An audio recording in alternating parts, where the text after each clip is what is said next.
more time in English.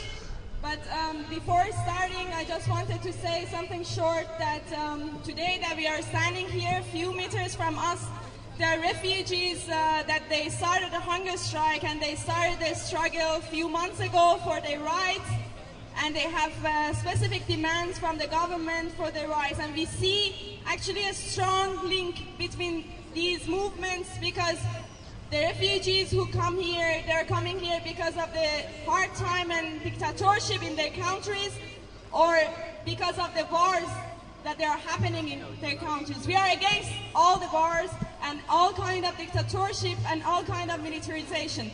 So before starting our statement, maybe it's good we all shout, no border, no nation, stop deportation. No border, no nation, stop deportation. No border, no nation, stop deportation.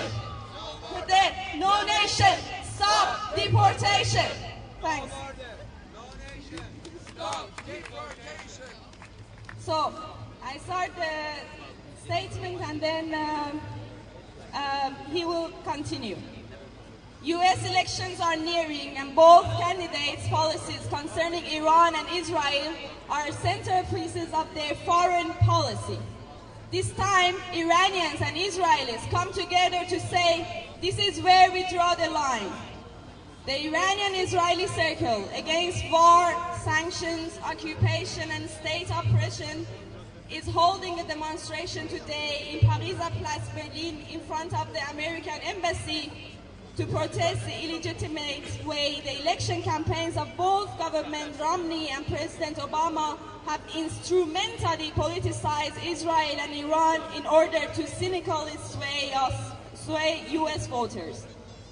Republican candidate Mitt Romney has promised that Iran will not possess nuclear weapons and has named crippling sanctions, support of insurgents, and military action as means to this end.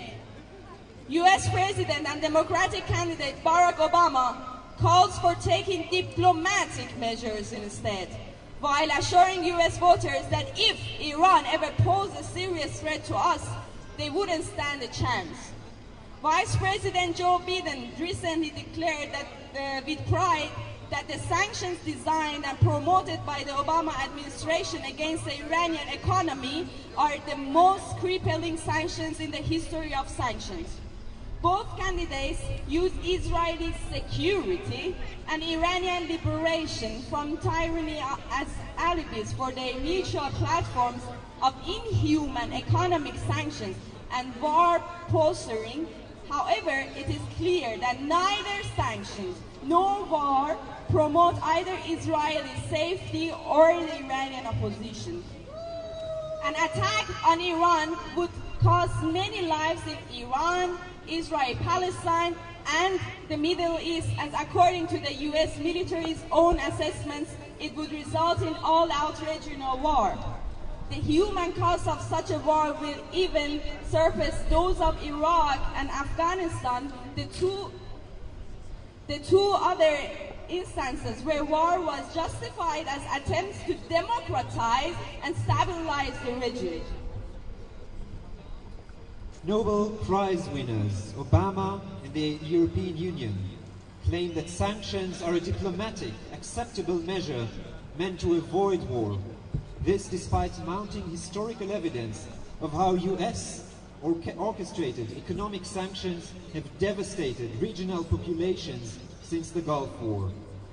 The preventable loss of Iranian life because of shortage in medical supply brought by sanctions is the most recent sordid chapter. This is not diplomacy, this is economic warfare. Moreover, sanctions have so far served to strengthen the regime and weaken the opposition in Iran, all the while exposing millions of Iranians to unacceptable forms of deprivation as collective punishment.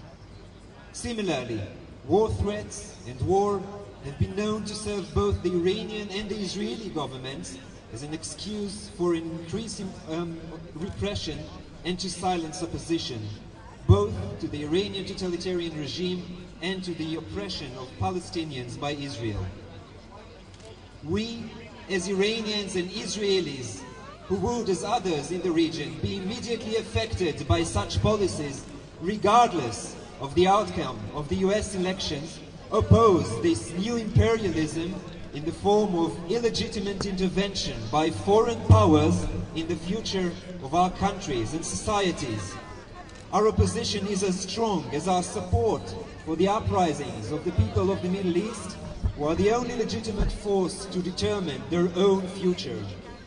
Today, we gather here in front of the US Embassy to remind both candidates and the US electorate that these are our lives that they are using as political fodder for their campaigns. We draw a straight line between US policies and the interests of the region to those of Germany and the EU.